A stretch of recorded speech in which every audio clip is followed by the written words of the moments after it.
நான் புத்தனும் இல்ல ஒரு பித்தனும் இல்ல இந்த தத்துவத்தை சொல்ல நானும் சித்தனும் இல்ல மனுஷன் கணக்கு போட்டு 6 மாடி கட்டுறான் கடவுள் கணக்கு போட்டு 6 அடிய காட்டுறான் அடமையப்பா கொஞ்சம் கேளப்பா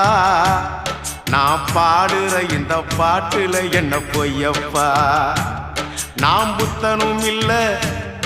ஒரு பித்தனும் இல்ல இந்த தத்துவத்தை சொல்ல நானும் சித்தனும் இல்ல